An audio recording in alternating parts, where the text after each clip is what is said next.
अगर पीएम के मोदी की रैली में 1000-1500 लोग हो तो उसको आप क्या कहेंगे भाई। और उन्होंने जो रूट सेलेक्ट किया भट्टाचार्य रोड से लेकर चूड़ी बाजार, तो चूड़ी बाजार में तो हजारों लोग वैसे ही रहते हैं और इसीलिए चेंज हुआ है। एग्जैक्टली वो होगा क्योंकि उनके पास जनता नहीं है। अटल जी आए तो पेंशन बंद कर दिए, ये आए तो नौकरी बंद कर दी।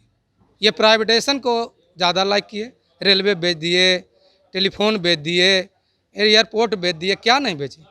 कांग्रेस बना के रखी, बेच दिए। ये आए कहते ना कि हम आएंगे झोला लेके चले जाएंगे, ये हारेंगे झोला लेके अपना चले जाएंगे संन्यास के लिए। जब आप 10 साल में झूठ बोलेंगे और जनता के लिए 2 करोड़ का वादा किए थे बिहार के छात्रों के लिए और रेलवे में नौकरी की बात किए थे, तो झूठ जब बोल लेता है हद से ज़्यादा ना तो रोड शो करने आना पड़ता है। तो मैं चैलेंज करता हूँ कि अगर उसको लगता है कि वीवीपैट सही है तो मेरे सामने लेके आ जाए, अगर गलत लगता है तो मैं दोषी होऊंगा और अगर सही मैंने बोला तो वो दोषी होगा। ये चैलेंज स्वीकार करे। एक सॉफ्टवेयर इंजीनियर उसको चैलेंज कर रहा है कि वीवीपैट सारे फसाद की जड़ है। नमस्कार, मैं प्रवीण और आप देख रहे हैं डेमोक्रेटिक चरखा। देखिए 2024 लोकसभा चुनाव की सरगर्मियां तेज है। ऐसे में पटना लोकसाहिब क्षेत्र से महागठबंधन के जो प्रत्याशी हैं अंशुल अभिजीत जी हैं और दूसरी तरफ एनडीए से प्रत्याशी रविशंकर प्रसाद हैं। कल हालांकि मोदी जी बिहार दौरे पे आए थे, इसका क्या असर होगा हमारे साथ कुछ लोग हैं, इनसे जुड़ेंगे। सर, लगातार मोदी जी बिहार दौरे पे आ रहे हैं, क्या असर होने वाला है सर इस नहीं बार? पड़ेगा क्योंकि जब आप 10 साल में झूठ बोलेंगे और जनता के लिए 2 करोड़ का वादा किए थे बिहार के छात्रों के लिए और रेलवे में नौकरी की बात किए थे, तो झूठ जब बोल लेता है हद से ज़्यादा ना तो रोड शो करने आना पड़ता है। आज स्थिति ये है क्योंकि मैं कल खुद रोड शो के बाद की हालत देख रहा था, सिवाय वहाँ पुलिसकर्मी के जनता नहीं थी। एक डेढ़ ना लगभग ना, कहने का मतलब कि अगर पीएम के मोदी की रैली में 1000-1500 लोग हो तो उसको आप क्या कहेंगे भाई। और उन्होंने जो रूट सेलेक्ट किया भट्टाचार्य रोड से लेकर चूड़ी बाजार, तो चूड़ी बाजार में तो हजारों लोग वैसे ही रहते हैं और इसीलिए चेंज हुआ है। एग्जैक्टली वो होगा क्योंकि उनके पास जनता नहीं है। अब चूड़ी बाजार का रोड ले लिया, उसमें तो हजारों महिलाएं घूम रही, भैया ये भी बीजेपी है, पट्टा डाल दो, ये कर दो, वो कर दो, कई तरह की घटनाएं। तो इस तरह से प्रधानमंत्री के डूबते हुए सितारे का ये द्योतक है कि प्रधानमंत्री को जाने का वक्त आ चुका है। किस मुंह से वो बिहार आए थे?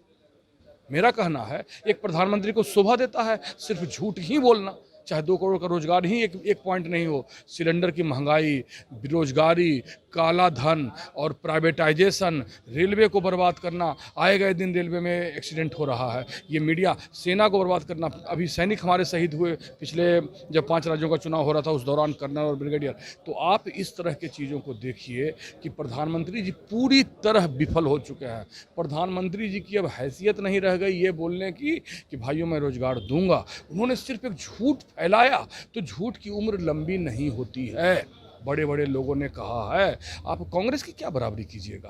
कांग्रेस ने 70 साल परिश्रम से हासिल किया है, स्कूल बनाया, नवोदय विद्यालय बनाया, आईआईटी बनाया, इसरो बनाया, एम्स बनाया। और अगर मैं गिनाने लग जाऊंगा तो एक कॉपी कलम की जरूरत पड़ेगी। इन्होंने सबको बेच दिया, एलआईसी को बेच दिया अपने गुजराती मित्रों के लिए। किसी भी राज्य का, इवन गुजरात का भी उन्होंने भला नहीं किया। सिर्फ कुछ मित्र राज, कुछ मित्र लोग, सिर्फ और सिर्फ झूठ बोलना, हर बात पर झूठ बोलना। अरे क्या है ये? भारत के इतिहास में ऐसा कोई प्रधानमंत्री हुआ होगा जो कभी लाल बहादुर शास्त्री, पंडित जवाहरलाल नेहरू और चौधरी चरण सिंह ऐसे लोगों का जो था, जो किसानों पर, आप उनके पागलपन को देखिए कि कैसे दिल्ली और नोएडा में किसानों पर बम बरसाया और ग्रिल रोडों पे। आज तक मैंने अपने जीवन में बीच रोड पर सीमेंटेड नहीं, उनको खालिस्तानी कहा जिसके हर घर से सैनिक शहीद हैं। और गुजरात के लोगों को ये बताना चाहिए प्रधानमंत्री को कि सारे बैंक के लुटेरे गुजरात से ही क्यों आते हैं। कि कोई तुलना है कि हर घर से जिसका सैनिक शहीद है पंजाब में, और उसकी तुलना आप करते हैं कैसे राज्य से, गुजरात से, जहाँ से कोई सैनिक नहीं जाता है। और वो भी छोड़ दीजिए, सारे के सारे बैंक लुटेरे, और बैंक लुटेरे जितने हैं ये प्रधानमंत्री की पर्सनल फ्रेंड हैं। They all are personal friend of prime minister Narendra Damodar Das Modi. तो इनका कोई व्यवहार नहीं है।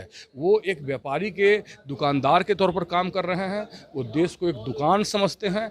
आज छात्र, बिहार का छात्र, बिहार का युवा बहुत विहंगम परिस्थिति में, और आपको बता देते हैं वो सनातन के बेटे हैं। ये भी नहीं कहें कि ये जात का है, वो धर्म का है, मैं नाम क्यों लूँ। वो सनातन का बच्चा है, 20,000 15,000 की नौकरी मांग रहा है और आप उस पर लाठियाँ बरसा रहे हैं। मेरे सामने की बात है कि लेकिन कांग्रेस पार्टी ने उनको भरोसा दिया है, हमारे जननायक श्री राहुल गांधी जी ने, कि 30 लाख सरकारी नौकरी बहाल किया जाएगा।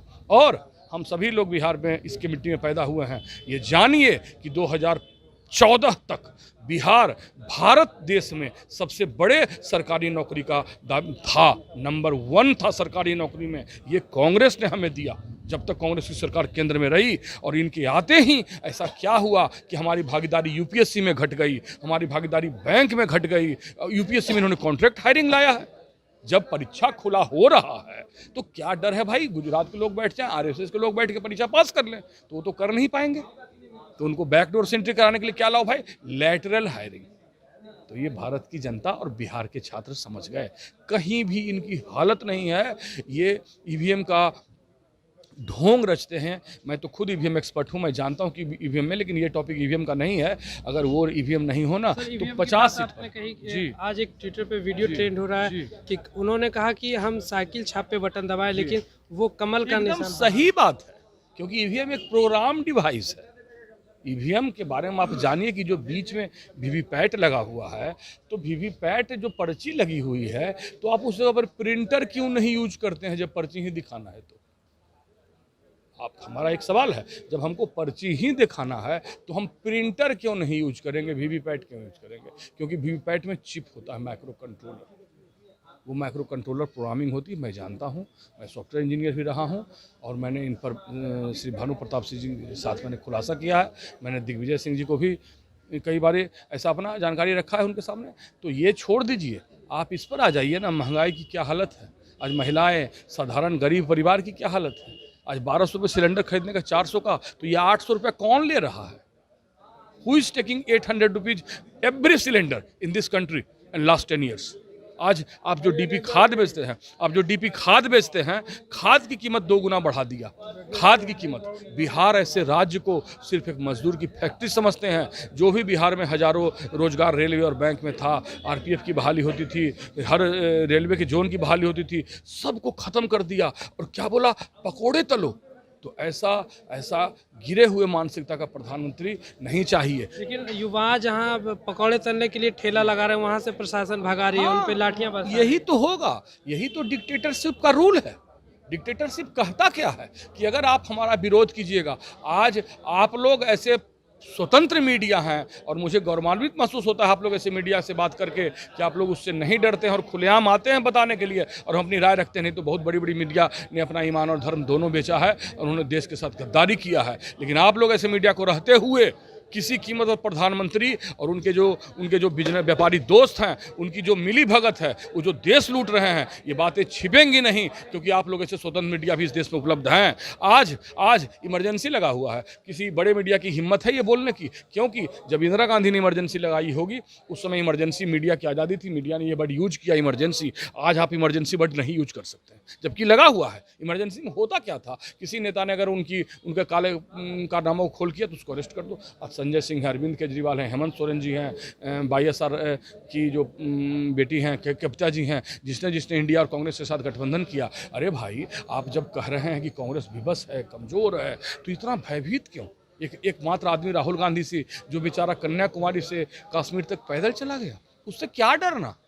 नहीं डरिए, ईमानदारी से कीजिए। आपका हर जगह आदमी है तो बैलेट पेपर से चुनाव करा कर देख लीजिए। इनकी असलियत ये है कि इनके कुछ अमीर लोगों को छोड़ दें तो इनके पास कोई नहीं है। और अगर ईमानदारी से चुनाव हो, और चुनाव इलेक्शन कमीशन को मैं चैलेंज करता हूँ कि अगर उसको लगता है कि वीवीपैट सही है तो मेरे सामने लेके आ जाए, अगर गलत लगता है तो मैं दोषी होऊंगा, और अगर सही मैंने बोला तो वो दोषी होगा। ये चैलेंज स्वीकार करे। एक सॉफ्टवेयर इंजीनियर उसको चैलेंज कर रहा है कि वीवीपैट सारे फसाद की जड़ है, वीवीपैट इंटेंशनली घुसाया गया है बेईमानी करने के लिए, वोटों को परिवर्तन करने के लिए। The sole purpose of the VVPAT is to change the vote. It's a criminal offence. तो हम आपको बताना चाहेंगे कि इनके पास कोई आदमी नहीं रह गया है। और इस बार तो ये गंभीर हालत हुई है कि चाहे ये वीवीपैट यूज कर लें, चाहे कुछ भी यूज कर लें, इसके बाद भी इनका सफाया तय है। क्योंकि अब इनको वोट ही नहीं देगा तो आप मैनिपुलेट क्या कीजिएगा? स्थिति बहुत गंभीर है।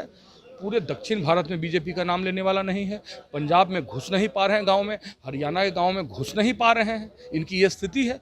हिमाचल प्रदेश में क्या चल रहा है? तो आप देखिए। और हम सभी लोगों के साथ आप खड़े हैं, आपके ऐसे सम्मानित मीडिया खड़ी है, तब तक हम लोग भी खड़े हैं और देश की सेवा में रत हैं। और हम आप लोगों से निवेदन करते हैं कि डॉक्टर अंशुल अभिजीत जी जो कैम्ब्रिज के ग्रेजुएट हैं, उनको विजयी बनाने में आप लोग मदद कीजिए और देश की रक्षा कीजिए। जय संविधान, जय भारत। इस बार भाजपा नारा दे रही है सर, अब की बार 400 पार, तो क्या 400 पार जाएगा? ये 400 पार की नारा ये दिया है तो ज़रूर, लेकिन ये 200 भी टारगेट पूरा नहीं करेगा, नहीं करेगा तो? नहीं पार करेगा। इसलिए नहीं करेगा कि राजपूत समाज भी इन लोगों से नाराज़ है, युवा समाज नाराज़ है, किसान समाज नाराज़ है, मैंने बहुत सारे लोग जो हैं इनसे नाराज़ हो चुके हैं। और नाराज़ी के बजाय सीट कहाँ से आएगा? जब वोट ही नहीं पड़ेगा तो सीट कहाँ से आएगा आपको? 400। नीतीश जी के गठबंधन से इधर से उधर होने पर भी वोट का मैंने बहिष्कार हुआ। ये केजरीवाल जी को जेल डालने से हुआ। मैंने कहीं ना नीतीश जी बड़ा चिंता में नजर आ रहे हैं। तो चिंता में रहेंगे ना, अब तो चिंता उनको करना ही है, एक तरफ से दूसरे तरफ, दूसरे तरफ से तीसरे तरफ करेंगे, आखिर चिंता का तो विषय बनेगा ही। एक तरफ रहिएगा कहीं भी तो अस्थिर रहिएगा। प्रधानमंत्री का सपना देख रहे थे? प्रधानमंत्री का सपना देख तो रहे थे जरूर, लेकिन अगर गठबंधन में इधर होते तो रिजल्ट होने के बाद देवगौड़ा जी नहीं बनाए सरकार, देवगौड़ा जी प्रधानमंत्री नहीं बने।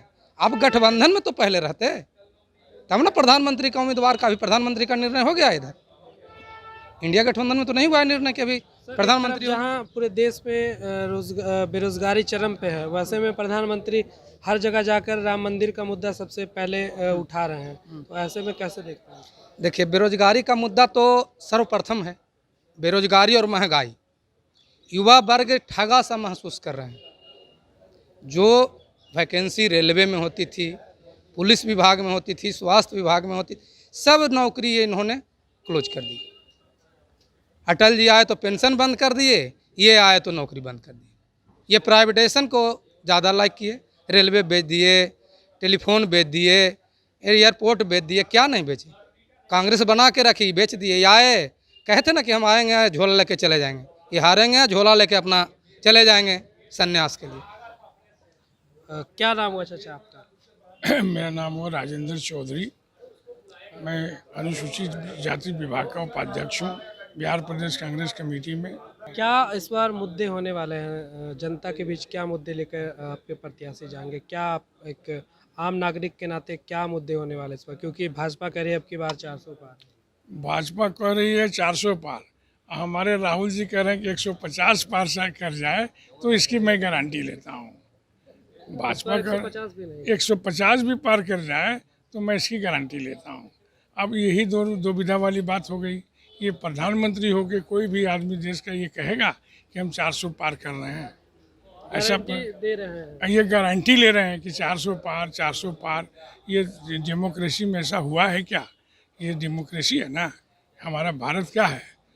डेमोक्रेसी है, प्रजातंत्र है। प्रजातंत्र में कभी भी जनता किसी को इंश्योरेंस नहीं देती कि आप ही को मैं प्रधानमंत्री मानूंगा। अगर यही हो जाए तो यहाँ डिक्टेटर शाही हो जाएगी। तो ये डिक्टेटर शाही के रूप में बोल रहे हैं प्रधानमंत्री हमारे कि अब की बार 400 पार। इस बात को गौर कीजिए, आप पढ़े लिखे इंसान हैं। ऐसा अगर आपके पास कोई कहे कि मैं 4 लाख रुपया लेके घूम रहा हूँ और उसके जेब में पैसा भी नहीं है, तो ये विश्वास होगा किसी को? चेहरा बताता है ना कि 400 पार कैसे किया जाता है। ये सारे हिंदुस्तान के मतदाता क्या ऑर्गेनाइज हो गए कि बीजेपी में मोदी जी को हम वोट देंगे। वो तो बीजेपी का नाम भी नहीं लेते हैं, वो तो कहते हैं मोदी जी 400 पार। यही तो ये मोदी जी की कृपा है, 400 पार। इस बार पूरे देश में बेरोजगारी महंगाई चरम पे है, वही मोदी जी हर जगह राम मंदिर का मुद्दा लेके जा रहे हैं। मोदी जी के पास विकल्प कुछ नहीं है। जब आप खाना मांगने जाइएगा तो कहेगा कि अरे आ रहा हूँ मैं पानी पी के, आ रहा हूँ खाना। तो खाना तो भूख आपको ना लगी है। तो जब बेरोजगार युवक पढ़ लिख के अपने अभिभावक का पैसा बर्बाद करके रोड पर आया, कंपटीशन देने के लिए तैयार है, वैकेंसी नहीं है, वैकेंसी नहीं है, तो वो उससे पूछा कि भाई हमारे बेरोजगारी का आपके पास क्या जवाब है? अरे यार अभी तो मंदिर में से मैं आ रहा हूँ। कोई कह दे कि अभी मैं मंदिर से आ रहा हूँ, मंदिर में राम जी का, तो राम जी का नाम ले लेने से उसके पेट में तो दलितों को भी भगाया जाता है मंदिर अरे से। पहले हम आ रहे हैं जगह पर, आ रहे हैं उस जगह पर आ रहे हैं, तो मंदिर का नाम लेकर के आप तो पढ़े लिखे इंसान हैं, आप भी बेरोजगार हैं, आप भी रोजगार के लिए ही तरस रहे हैं। ये भी मीडिया में जो आप काम कर रहे हैं, ये भी अपने पेट संचालन के लिए ही कर रहे हैं, कि नहीं कर रहे हैं। तो अब आपको कोई कह दे कि अरे चलो यार मेरे साथ मंदिर में, तो मंदिर में क्या मिल जाएगा? ये काम नहीं कीजिएगा तो मंदिर भजाने से भगवान आपको अनाज दे देगा खाने के लिए बिना मेहनत का? कभी दिया है क्या? भगवान तो और चढ़ावा लेते हैं। अगर भगवान हमको खुशी रखे तो मैं जाके वहाँ डोनेट करता हूँ, हे भगवान आपकी कृपा से मैंने 500 रुपया कमाए, चलिए 5 रुपये का प्रसाद चढ़ाया।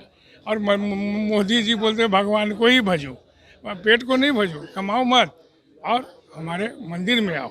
जहाँ मुद्दा उठाइएगा बेरोजगारी का, महंगाई का, आज बनिया सारा तरस है। जो बनिया के पास पूंजी था 1 लाख रुपया लेके मार्केट में जाता था तो दुकान भर जाता था। आज बनिया जाता है 1 लाख रुपया लेके, उसके दुकान का कोना भी नहीं भरता है। दाल, तेल, अनाज, चावल, गैस, चूल्हा, सारा चीज़ इसके अंदर महंगाई से त्रस्त हो गया है। पैसे का कोई वैल्यू ही नहीं रह गया है इस राज्य में। आप कुछ दिन पहले सोचे होंगे कि दाल भी 200 रुपया किलो बिका है, सरसों तेल भी 200 रुपया किलो बिका, गैस भी 1200 रुपया बिका, 200 रुपया घटा दिया, 80 रुपया घटा दिया, 70 रुपया। इससे जनता क्या समझ रही है कि जब मन में आए तो आप बढ़ा दीजिए। पेट्रोल पे वहीं कहीं जीएसटी नहीं है सर। जीएसटी पेट्रोल पहले भरा कौन रहा बेचारा? कोई अच्छा आदमी को देखते हैं ज़्यादा पेट्रोल भराते हैं, 10 लीटर में जाना है कहीं जाना, तो वो 10 लीटर भरवाता है तो उसी वक्त उसका जेब खाली हो जाता है। कितना महंगा है आज, कितना 107 रुपया लीटर पेट्रोल है ना? कितना कैसे लीटर है? 107 रुपया पेट्रोल है। 2 रुपया चुनाव में कम किए, 105 का। अरे यार वो तो उनका पैसा है, जब कुछ रहेगा तो 2 रुपया घटा देना, 2 रुपया बढ़ा देना। इस तरह के मुद्दे को लेके वो चल रहे हैं। आप बेरोजगार हैं, आप देश के विकास के लिए खड़े हैं, आप एकजुट होकर राहुल गांधी को हाथ में मजबूती लाएं। इस बार वोट जाएगा पूरा देश से। जाना चाहिए, जाना से नौजवान है उसको कोई लोभ नहीं है। आप जैसे लोगों को झूठ बोलने का, सच बोलने का, कभी झूठ राहुल गांधी नहीं बोला। 1 लाख रुपया जो महिलाओं को जो बोला है कि मैं दूंगा वो दे देगा, सरकार बनते ही देगा। सरकार 1 महीना भी देरी नहीं लगेगा, दे देगा। और जितना जेल फाटक जो कर रहा है, सारे लोगों को शांति से वो समाज में बैठने का इज्जत देगा। आज तो बेइज्जत कर रहा है ना, केजरीवाल को बेइज्जत किया। केजरीवाल को अगर सुप्रीम कोर्ट नहीं बोलता जमानत तो आज मैदान में नहीं आते। आज दिल्ली में तहलका मचा हुआ है, एक भी सीट दिल्ली में बीजेपी को नहीं मिलने जा रहा है। लिख लीजिए डायरी में, आज एक भी सीट नहीं मिलेगा। सारा सीट कांग्रेस और आम आदमी पार्टी का होगा, पंजाब में होगा, सारे जगह हिंदुस्तान। बिहार में भी अगर जो बोले ना कि 40 में 40, अगर ये 25 भी ले आवेंगे तो भी मैं समझूंगा कि बहुत बड़ा इनका योगदान हो गया बिहार में। 25 सीट भी नहीं आने जा रहा है, ये लिख लीजिए डायरी में आप। हमारे साथ कुछ लोग थे, आप इनकी प्रतिक्रिया सुन रहे थे। चचा ने तो हालांकि दावा भी कर दिया कि इस बार भाजपा 25 सीट भी बिहार में नहीं ला पाएगी। इस पूरे वीडियो में क्या प्रतिक्रिया आपकी हमें कमेंट करके जरूर बताएं। साथ ही इस तरह के तमाम खबरों को देखने के लिए हमारे चैनल को जरूर सब्सक्राइब करें। धन्यवाद।